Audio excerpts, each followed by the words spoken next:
let's clap, and then we can discuss that if we need to. Okay, 3. Hang on, I do the clap. I do the countdown. 1. No, no, you do the clap. I just wanted to do it one time. You know what I mean? I never get a chance to do it. Do you want to do it? Yeah, let me do the clap. All right, you ready? Yeah. All right. 3, 2, 1. No. You do it. What's up, everybody? Hey. What's up, Playboys and Playgirls? Playgirls just sounds kind of nasty if you just attach that to Playboys. I don't know why. I think they're equally nasty. Are we looking at the camera when we do this? What are you looking at? I'm looking at it. I'm looking at the camera. I've been looking at the camera. I treat the camera like I'm talking to you, kind of. Okay. Like I look at the camera as if it's like a conversation. All right. I don't know if the people are gonna enjoy it. Anyway, let's. It feels soulless though because you're not actually here, but it's like I'm just imagining like this camera. If you are listening audio only, we need to let you know that you're missing out. You're missing out. We have switched to a full video format where Raj and I are both recording ourselves. So if you want to see our faces, you can head over to youtube.com/RNG Podcast. Check it out. This is the first episode. This is kind of like a pilot. This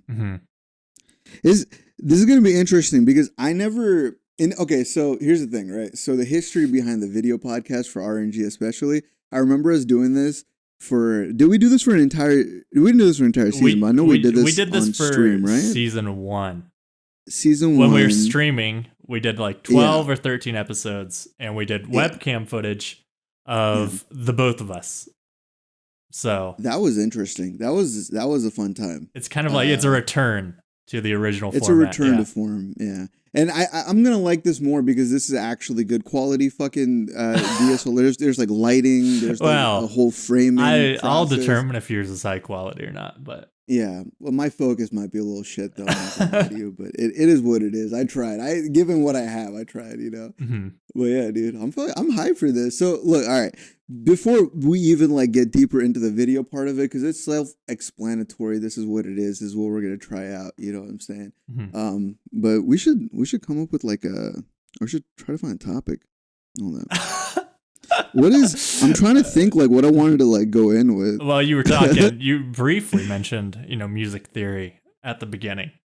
You want to just go with music theory? I don't know. Maybe. Where the fuck's the Google Doc? Hold on 1 second. I'm trying to find that shit. I mean, I'm fine with music theory if that's what you want to talk about.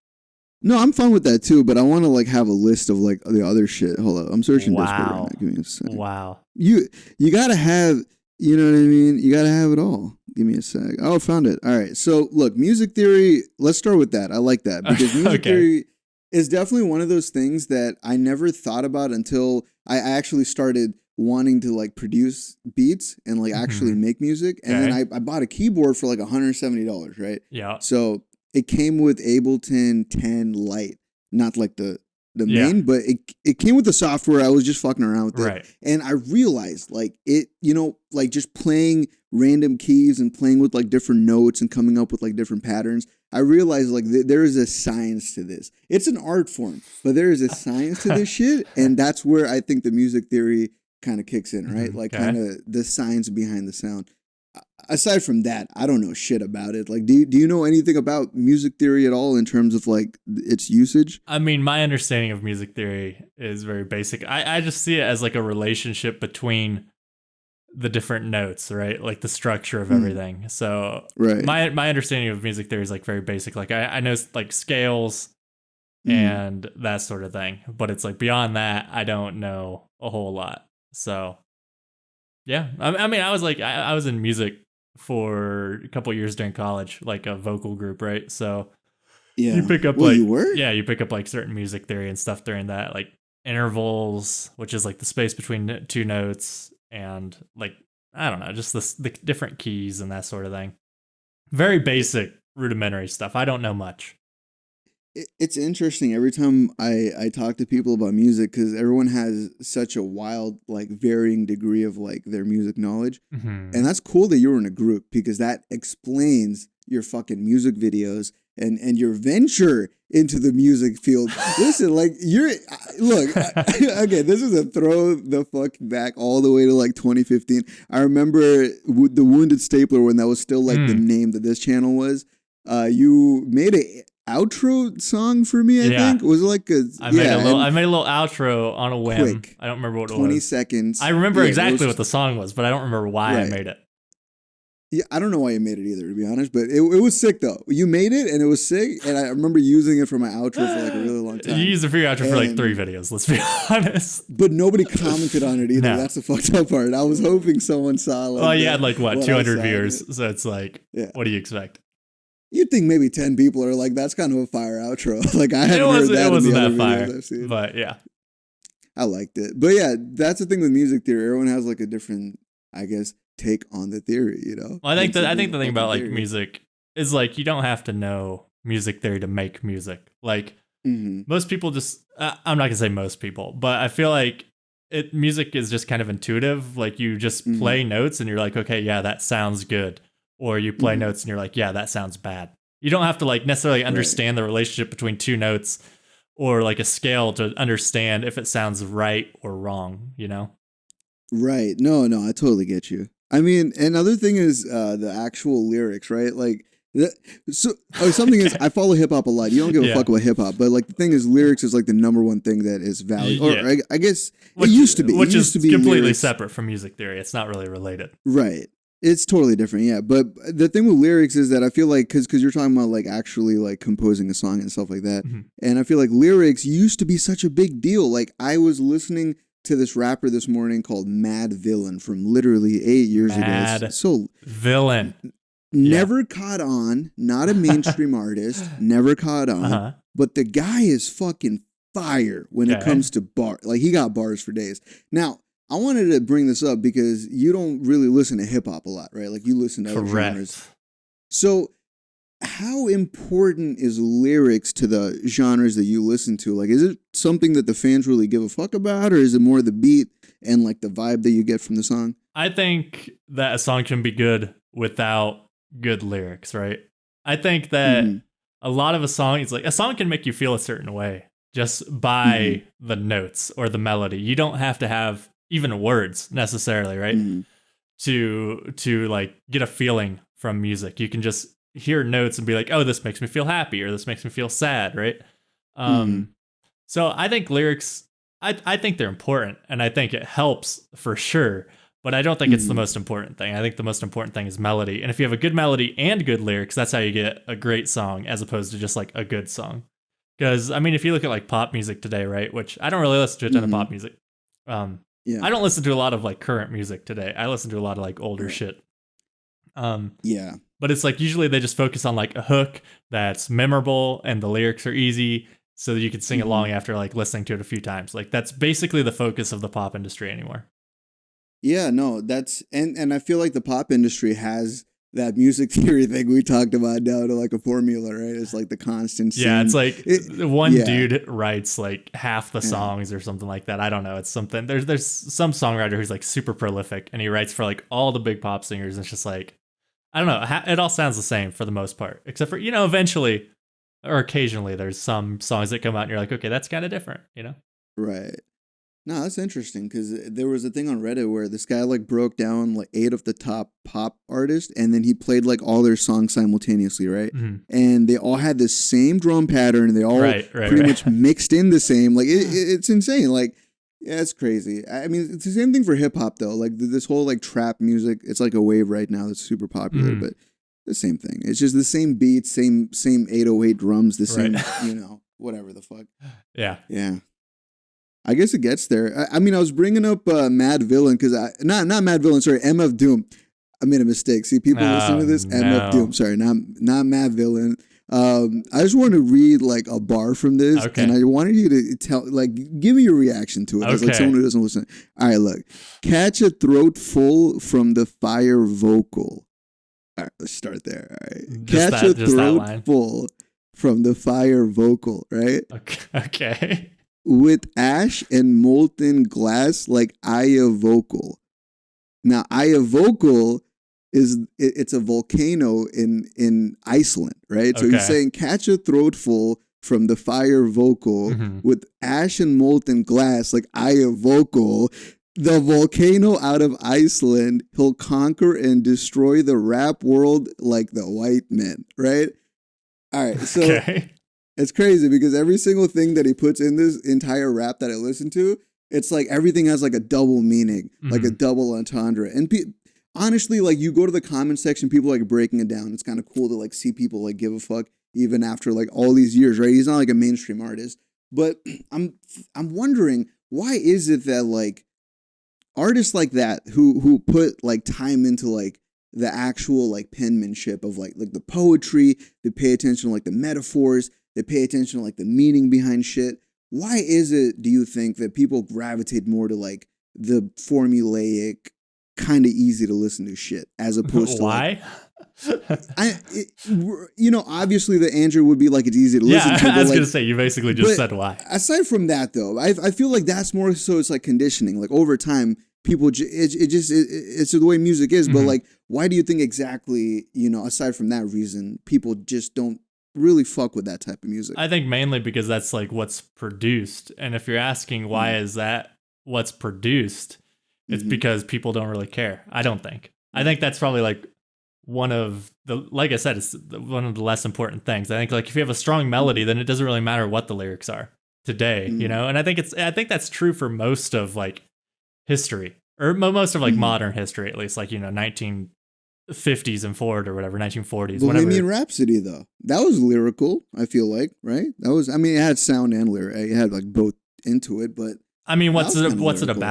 What's it about? Can you break it down and be like, oh yeah, these lyrics, I know what they mean, right? I know the lyrics, but I know that's what I'm saying. Like, I don't know what the fuck it's about, but like, if it's on though, every word, not every word. There's like some nonsense words in there.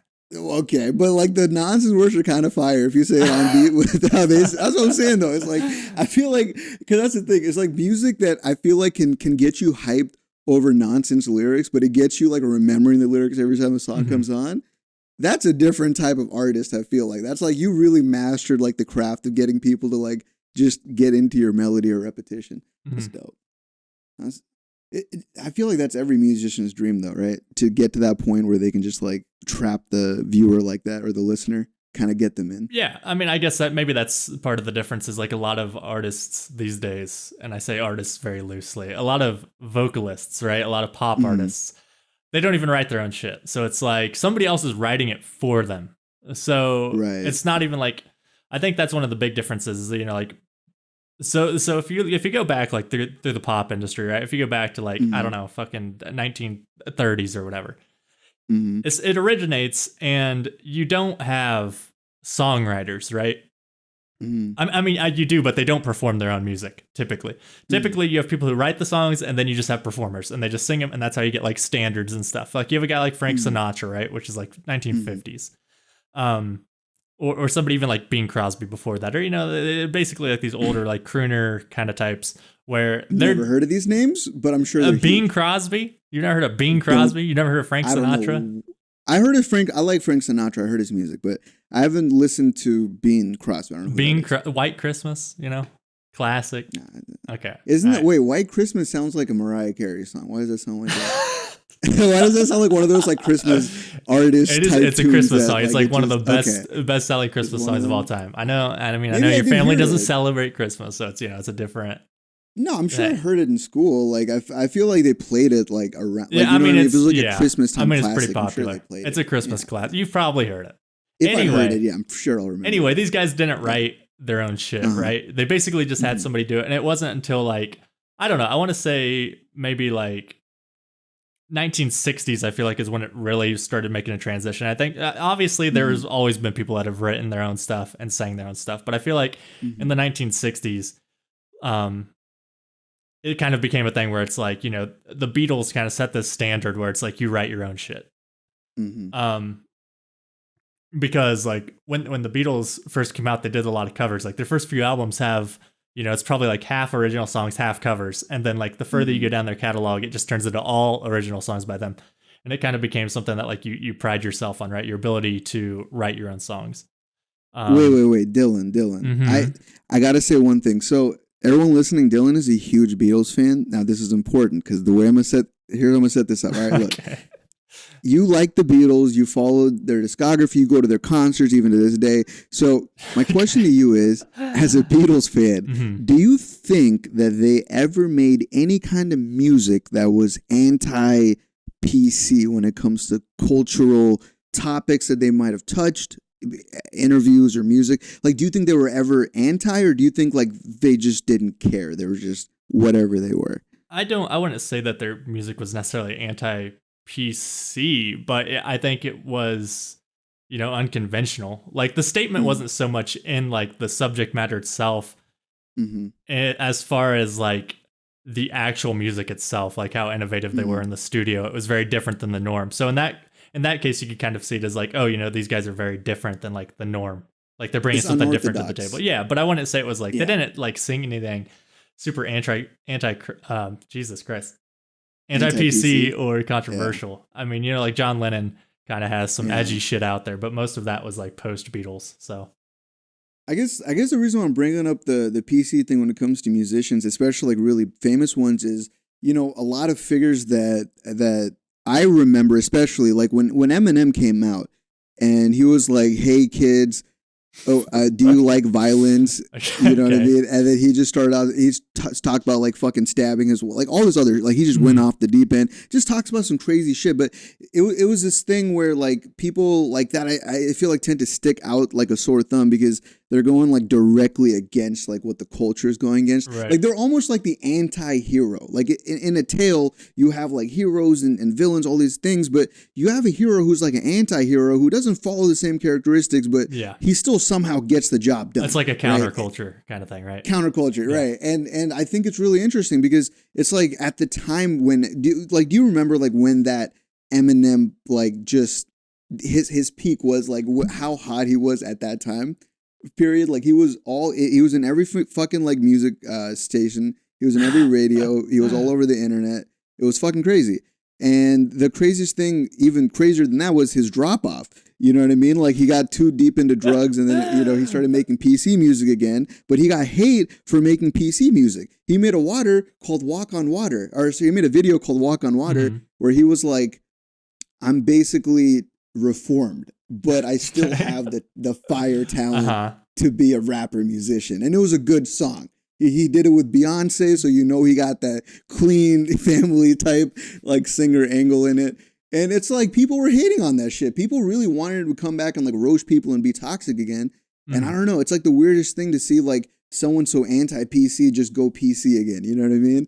And then try to like play like both sides of it. I don't know. It's interesting. I mean, I don't know. Do you think like when he came out, when he started like making music, right? I don't think his goal was like, I'm going to be anti-PC. I don't think PC was really even like a thing at that point, right? Like political correctness wasn't really a saying.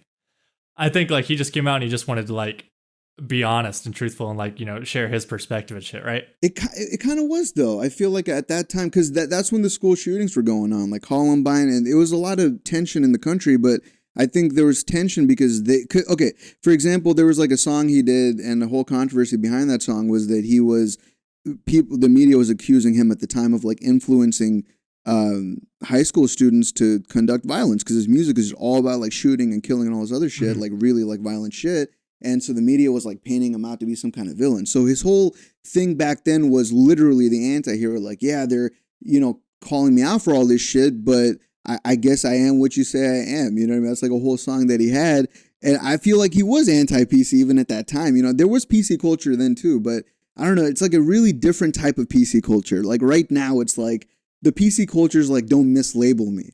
You know what I mean? Like don't misgender, like stuff like that. So that's like a different type of PC. But back then, I feel like that type of PC was like, you can't say these words on TV. You can't say the word fuck on TV. You can't show fucking tits and nipples and dicks and things like that. And then now you have Game of Thrones. Still can't, you know really, what I mean? But...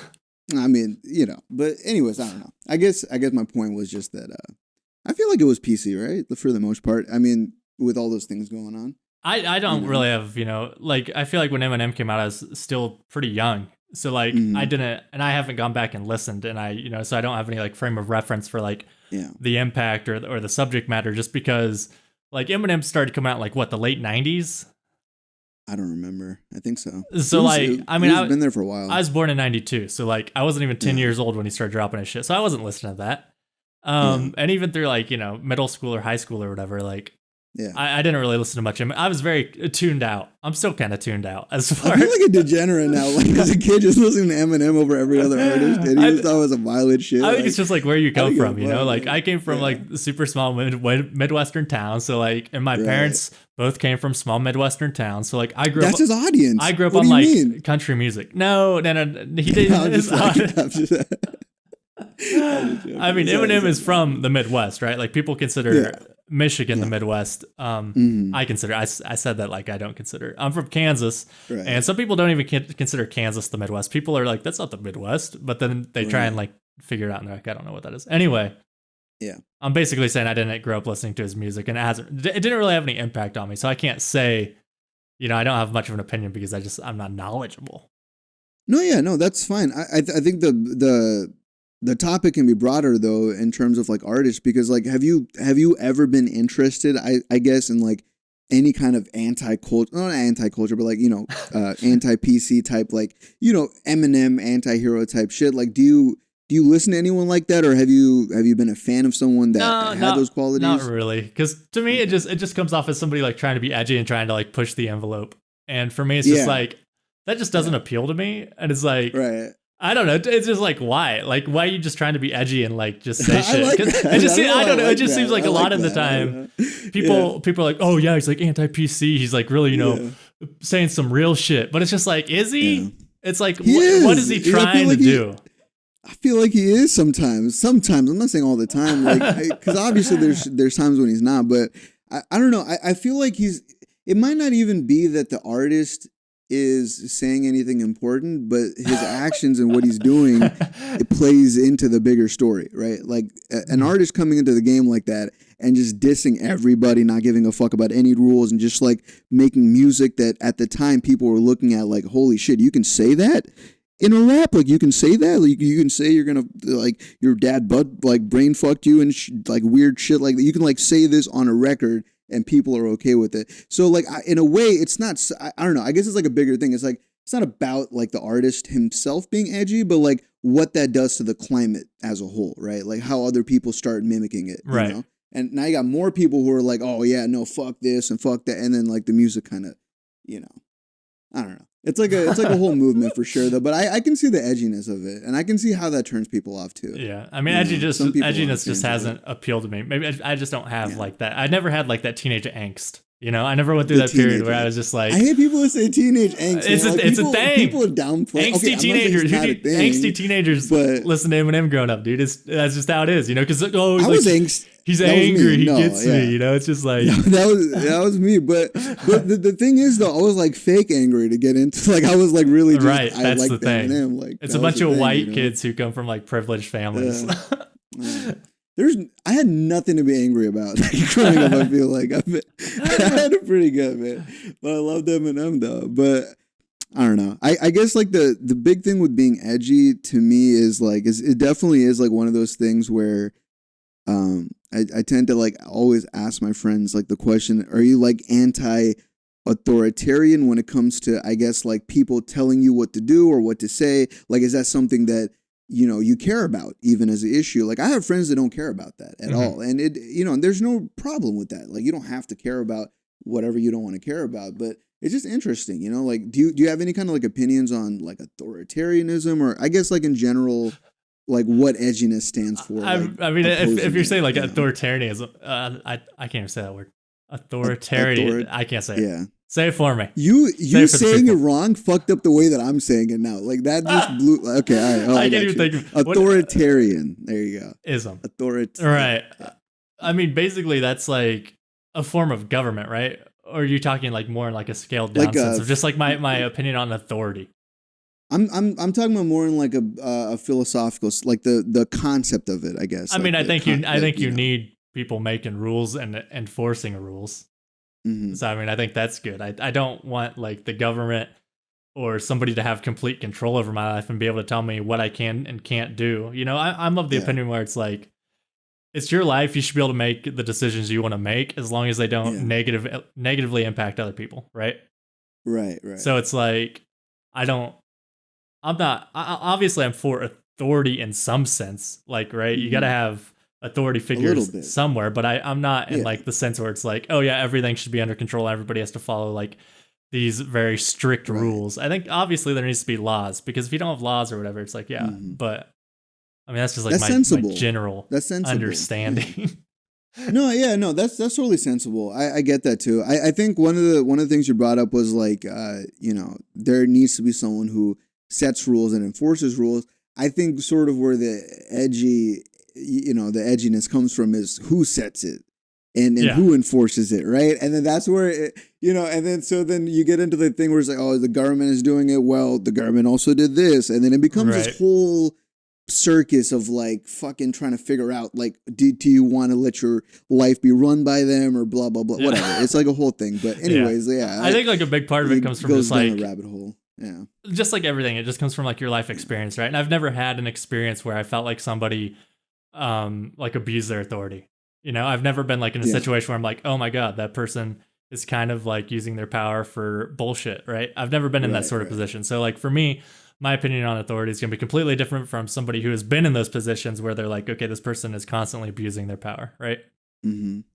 So I have a little like side piece to go off. This has nothing to do with anything we just talked about, but I've been thinking about this. So the thing is, I personally view the court of public opinion, what people generally like in mass kind of believe in. I think it's obviously very heavily fucking manipulated. It's not the right thing. It's just what a lot of people just tend to, because people like, they think like, oh, 1,000 people believe this. Well, 1,000 people can't be wrong, right? There's like the probability is that a good amount of those 1,000 people are smart. So even if the majority are fucking dumb, the smart ones are still doing this. I mean, fuck it. I mean, like, it makes sense, right? But the thing is, though, I think because people have that groupthink mentality, right?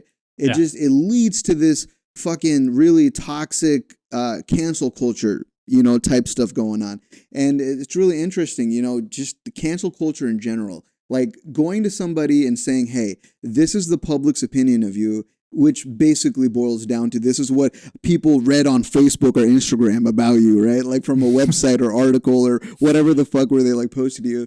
And then like, we're going to fucking hold you to this fucking opinion. Mm-hmm. And it's insane. Like people lose careers over this shit. People lose livelihoods. It's like, I don't know. It's rampant, man. I don't know. It's just like, I think the thing about cancel culture is like, sometimes it's taken too far. I think sometimes somebody does like make a shitty decision and it's like, okay, yeah, let's fucking cancel this person. Right. But then at the same time, I also feel like, there's Louis C.K. The jacking off in the room thing. Yeah, that. No, I mean you can't cancel the guy. How are you to cancel the guy? I don't quite understand that because, like, from my understanding, okay, it's like, here's my understanding on the Louis C.K. Okay. Please correct me if I'm wrong, right? So basically, dude's jerking off in front of people, right? No, wait, people, yes, but specifically to okay. Anyways, go on. I'll correct it later on. Yeah. But the thing is, like, he holds a position of power over these people to an extent, just because of who he is, right? Of his influence, and just because he's like a famous comedian, right? So, like, if you're working with him or whatever, you don't want to like offend him because it's going to hurt your future, right? But my understanding is that he would ask them if it was okay if he like jerked off in front of him. Is this right? And they felt compelled to say yes because of his position, right? So that's the narrative that they ran with.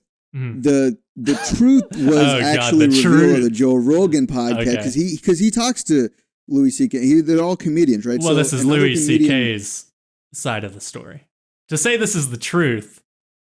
I'm saying it's the truth because it doesn't have to do with necessarily Louis C.K.'s side of it. This is just a detail that got missed out in the main narrative, right? And this is what flipped my mind on things because initially on the way that like they presented it, like what the fuck, like that's kind of wild, you know what I mean? Right. But this is the missing detail was that another comedian came on and on the Joe Rogan podcast, and he said that the conversations that Louis C.K. had with the two woman that came with him into the hotel room that night, he was initially texting them and having conversations with them alluding to the fact that this was going to take place. They had very flirtatious text messages. They knew that this was going to be a thing. So when that happened and he was like, hey, can I pull my dick out and jerk off, right? So this is where the story kind of like, you can kind of look at it both like either way, right? One way to look at that is going, well, he has power, he's a man, the woman feels oppressed type, like their future might be harmed or whatever, so that they submit to it. The other side of it is, hey, you're two comedians who've been texting this guy salacious shit. Now you're in a hotel room with him, and he's asking you if you can jerk off, and you say yes, and you don't say no, and then you wait like 6 to 8 months to then bring it up when the whole Me Too movement is like happening. You know what I mean? Like that's like the detail that didn't get put in the main narrative that they were initially talking about it, and that changed my mind about it because I was like, all right. There's something going on here. I don't think it's like what they're saying it was, like when it initially came out, you know? And that's the thing with cancel culture. And that's the thing with public opinion. They just run with like the one thing, and then everyone just gets that misinformation, just becomes this fucking hate campaign, you know, against a person. So you're saying that this information where they were texting him, is this like documented anywhere other than the Joe Rogan podcast? No, I don't know. And who is the information from? You know, it's just like you have to. It was another comedian who knew the two girls that were involved see, in it. So that to friends. Me is like, I'm not saying he's lying, but it's like, right. Did Louis say anything about that? Did he say anything about that when he was accused? Because he didn't mention it. You would think that would be the first thing you'd say, right? Oh, we were having these texts. No, the first thing he did was apologize. So all that went down, right? And then so they got him on Twitter. And then the first thing that came out of his mouth was an apology. So when he wrote the apology, he never mentioned the text messages. Like he never mentioned like the conversations or anything that this comedian said. So this comedian, he got his information because he knew the two female comedians that were there with him that night. So his information is directly from them. Like he knew that they were like talking and texting. And so that piece of information is known among every comedian. So anyone who comes on the show or like they have their own podcast to talk about it, that's what the comedians run with because that's like the inside circle scoop. Like they know that that's really what went down, you know?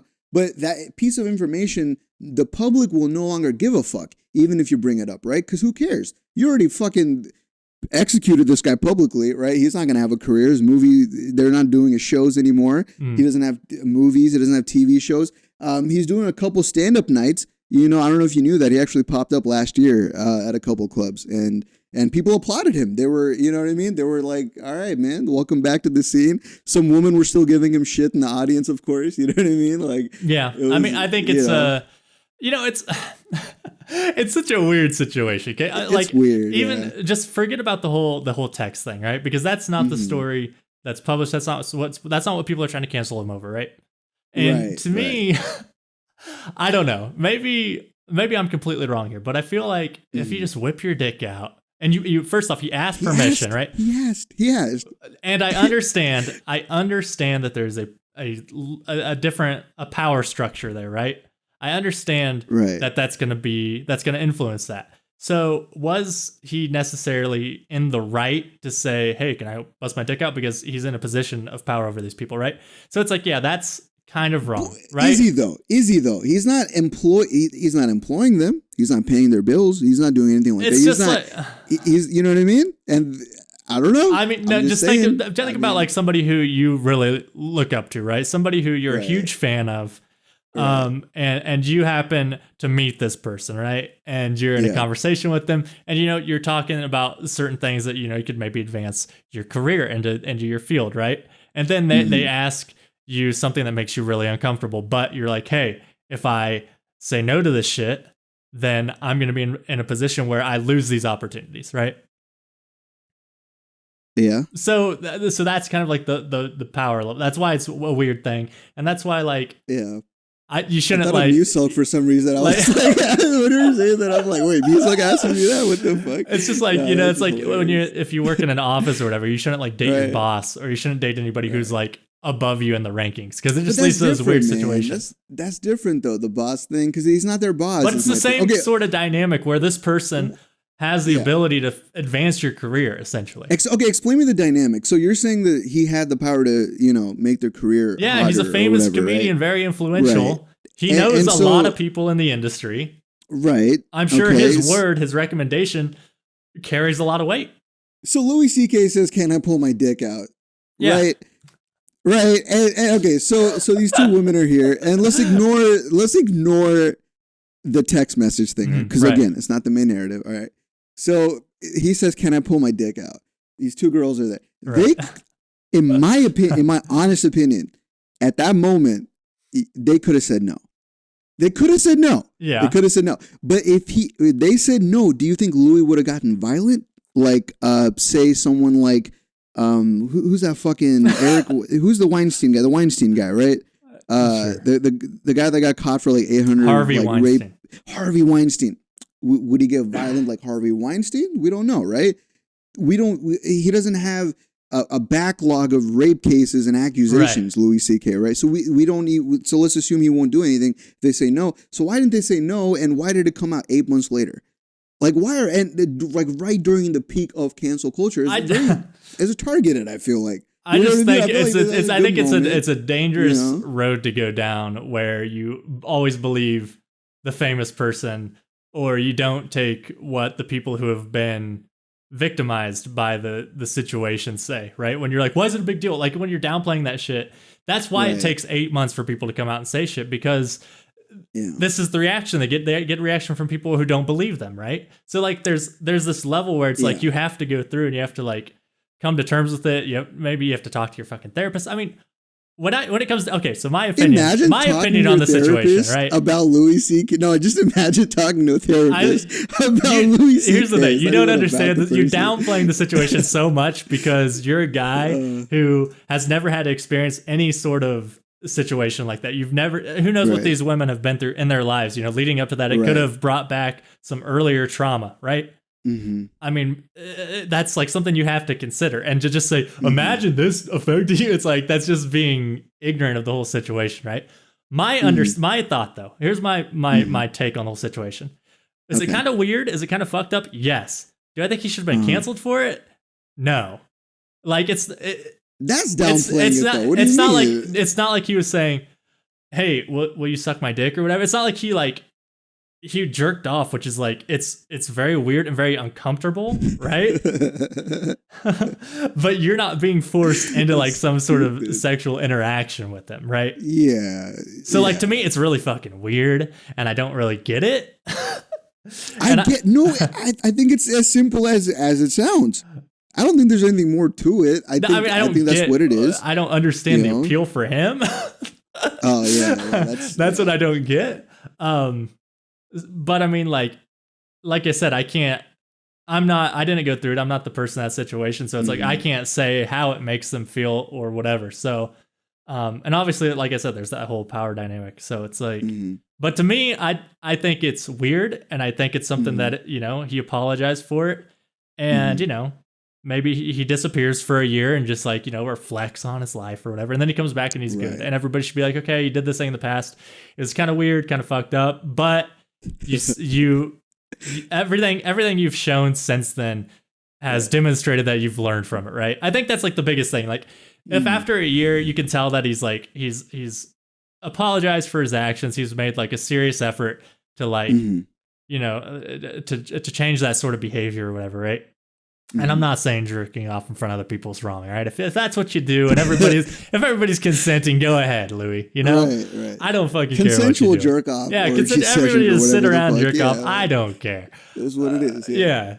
But it's like after a year, if he's made his amends and everything, it's like, you shouldn't just hold this shit again. One mistake shouldn't damn somebody's career for like the rest of their life. You should be able to like apologize and make changes and be able to come back. And like, sure, you're not going to come back and everybody's going to see you in the same light, but it's like people make mistakes, right?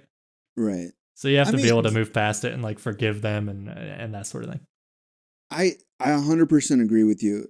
And one thing I want to say is like, I guess I'm not trying to like downplay necessarily their situation when it came to it. I'm only, I guess, looking at the fact that they were already texting the guy before, which is what the other according to what that guy said. So and so I mean, I guess for me, because the weirdness of it all, I needed to find. I was like itching to find some kind of like what like took place, right? It can't just be a random woman. they're obviously comedians. You knew them, right? There must have been a history. And then the texting thing, that made more sense to me. It made it less weird because I'm like, right. Okay, this kind of makes sense now. But anyways, I don't know. The reason why I was bringing up Louis C.K. was not necessarily to downplay the victims or downplay Louis C.K., but it's to bring up the fact that when it came to positioning the initial, I guess, target against him, and then the accusation came out, and then the detail went missing, like we're talking about again, just saying the details there. The same thing happened to that one actor, Pirates of the Caribbean. What's his Jack Sparrow? Johnny Depp. Johnny Depp, yeah. So Johnny Depp had a falling out with his fiance or girlfriend at the time. I forgot her fucking name. I don't remember celebrity names. Are you talking about recently? This happened no, this was a while back. It's been ongoing. But he's been going through something with his I thought it was his wife right now. Who's the girl? Do you remember the name of the girl? Johnny Depp's famous, wife. Whatever. Yeah, she's some whatever. She's also super famous. She ended up dating Elon Musk for a certain amount of time, which is kind of cool. I forgot her name though. Kind of cool. It's kind of lit. Why is that kind of cool? Dating Elon, dude, he's a fucking Elon Musk. Anyways, look, the point I'm trying to say is that, okay, so this girl basically came out and said that Johnny Depp abuses her and he hurts her and all this stuff came out. And then Johnny Depp recently came out with concrete, actual evidence that she was the one who would fucking punch him, beat the shit out of him.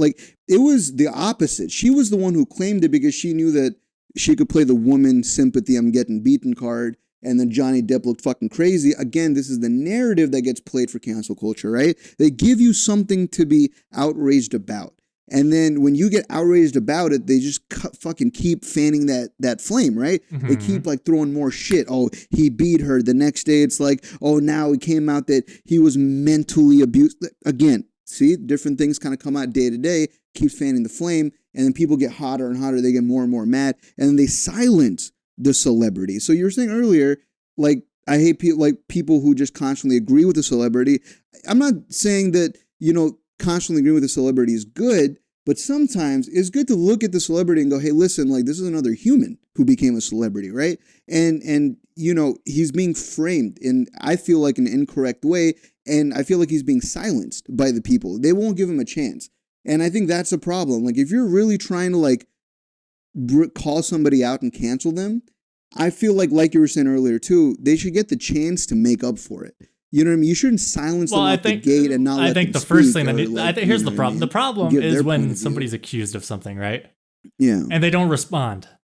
And days go by, right? And it's you're saying, oh, the people are fanning the flames. But if somebody does, that's the thing about Louis C.K., right? He came out fairly quickly and apologized, right? Right. He acknowledged it. So right there, that's a sign to me that's okay, this guy, what he's saying probably has a better chance of being legitimate just because he quickly came out and admitted to what was going on, right? Mm-hmm. And I feel if you don't make any sort of statement about it, if Johnny Depp is constantly being accused of these awful things, right? It's you have to come out and make a statement about it, because if you don't make a statement, then people are just going to say, he's not saying anything. He's got to be guilty. If he was innocent, he should. It's complicated because if you defend yourself, you're guilty. If you don't defend yourself, you're guilty. So it's you're guilty. Yeah. But it's you have to come out and say make a statement and plead for your side of the story.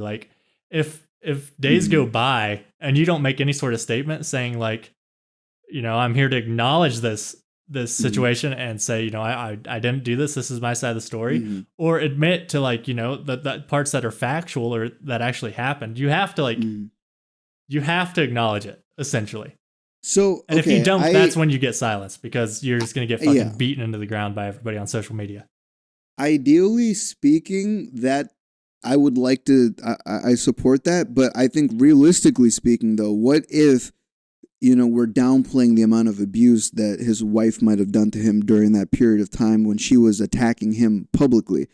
We don't know what kind of abuse he might have been dealing with or repercussions. Right. If he were to say something, right? And so it becomes this thing where, he doesn't say something, so people, obviously they're going to be like, why is he not saying something? He must be guilty. And then if he says something, it's not good enough. You know what I mean? It's always there's always something about it. But I don't know. I think this is why the court of public opinion is incredibly dangerous, mixed with misinformation and the era of fucking misinformation. Like people just reporting shit incorrectly or reporting shit first with wrong facts just so they can get the first clicks. You know what I mean? Like people do that too. Like when Kobe Bryant died, there was a news site, I forgot which one, they dropped the news like literally 30, 40 minutes after like someone caught that. Right. And then they immediately were like, him and his wife and his kids died in the fucking helicopter crash. Like wild ass shit. They don't even know, but it gets the first clicks. Right. That's all they give a fuck about, right? But that's what I'm saying. I feel like, why do we put so much power into public opinion when public opinion is so manipulated and almost infiltrated by fucking misinformation from people just trying to make a buck? You know what I mean? Like, I don't know. Yeah, I mean, I think a news story like that is different than a personal account of something, you know? Right, of course. Because like if there's a personal account, I feel like when somebody says something, I feel like you need to believe what they're saying, obviously with a grain of salt, right? But like you can't just ignore what people are saying, because then that it basically makes everybody who's ever done something horrible just unaccountable, right? Like if you can just do horrible shit and get away with it, it's like people are going to do that. So it's like, it's not about just like clicks and stuff. Like this situation with Johnny Depp is it's a weird situation because she came out and she was like, oh, he's abusing me or whatever. And then it turns out that she was abusing him. So it's like, that's like a weird case, because if she had never made those claims, then I mean, there never would have been a lawsuit between them, which he ended up winning, right? I'm pretty sure he ended up winning that lawsuit. So it's like, just by doing that, she brought attention to herself. So that's kind of weird. And that's like why in most of these situations, like when somebody comes out and they're bringing attention to themselves, right? It's not typically because they've done like something fucked up. Right. So yeah, I don't even know where I'm going, but I mean, but you know, I think it's such a diverse issue. Like it's like a spectrum almost of cases, because, you know, in that spectrum of like personal cases where public opinion is involved, then you have those like false rape claims, right? Just for people to make a buck off people. And then so that happens too. And then you have the false, then this gets into even more false claims, like people who jump in front of cars and then sue the people or whatever. Or, you know, back in the day, they used to just like break their leg outside of Walmart and then be like, oh, Walmart has to pay. You know what I mean? Again, it gets to the point where it's like, I guess for me personally, I'm at the point where I just don't really like look to the public opinion. And in a way, by me not wanting to look at the public opinion anymore is making me not want to get on social media. Like when I look through like comment chains and threads, I'm just like, God damn, dude, people are so fucking dumb. And it's not worth the energy to even read it, because I would never have interacted with these people in the first place in real life. Like I would never have known that he's thinking these dumbass fucking thoughts and these exist in the same world I'm in. Like it's ridiculous. And so it's like, I'm just at the point where I just want to shut it off. But now, like, if you shut that off, how do you know what the fuck is going on? Like, it's like, I don't know. It's like a, I mean, I'm of the opinion to a certain extent that like ignorance is bliss in those sorts of situations, right? Especially as far as like, I'm, you know me, I'm into politics a little bit. You know, I have my political opinions. I like to kind of keep up to date with what's going on there. But as far as like the celebrity world, like that shit, in my opinion, is a complete waste of time. Like absolute waste of time. It affects, like politics affects you. Some people say it doesn't, but you know, like the decisions made by people in this country, like the leaders, do affect you, right? Like what's going on right now with the coronavirus, that is affecting people in major ways, right? But celebrity news, celebrity gossip, Johnny Depp and his wife, why the fuck should I care? Like that does not concern me at all. So it's like that sort of stuff I tune out. The only reason I use social media, I use like, you know, like Facebook, Twitter, Instagram, but I don't like follow celebrities or stuff. I follow like people in the TF2 community, people in the Smash community, like stuff that I kind of care about, right? I don't go to like the trending page and see like, oh, what are the trending hashtags, or what are like the news stories that are going. I don't use it for that sort of thing, because to me it's like I don't give a fuck about most of that stuff.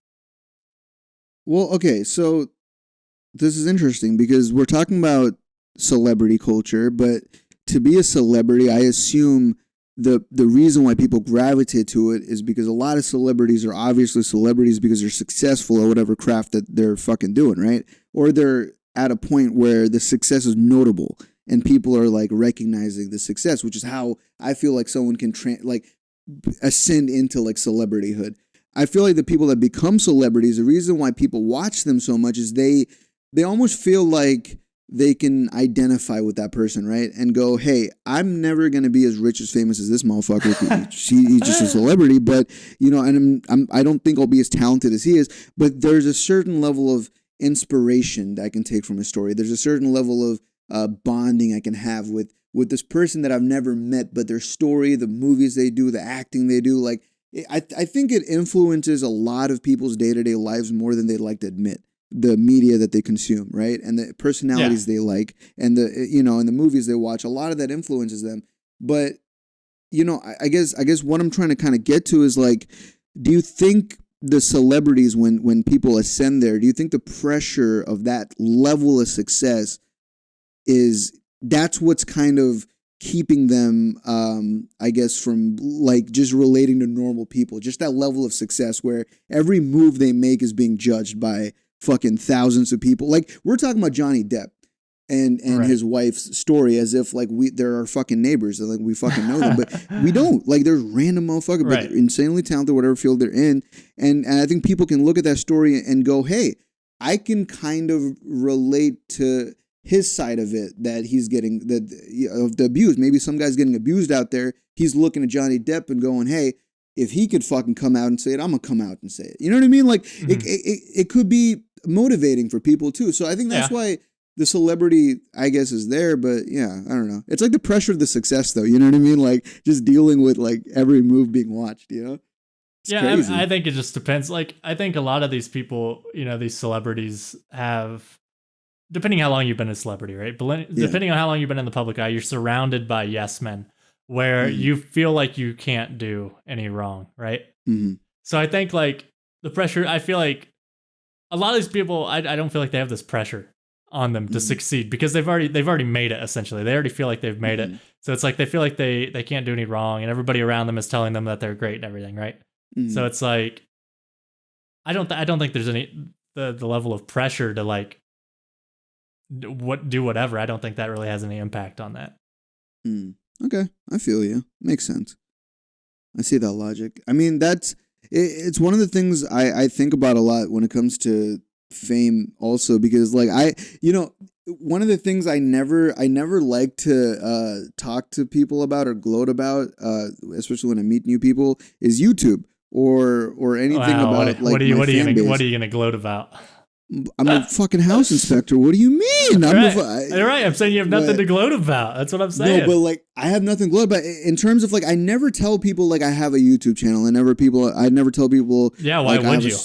I never tell people I have like a studio. I don't tell people because like some when I used to tell people, they used to go to my channel. They used to like fucking go check out the video view counts and go, oh wow, this is fucking crazy. This is incredible. I can't believe you have all these fucking views and blah blah blah. I can't believe you're doing all this shit. You know, I'm gonna subscribe to you, bro. I'm gonna keep watching you, blah blah blah. Right? That's what people say. It's nice. I get it. Like that's how people feel. You know. But the thing is like that level of people like looking at what you've done, recognizing that it's working, it's great, it's big, and then wanting to support it.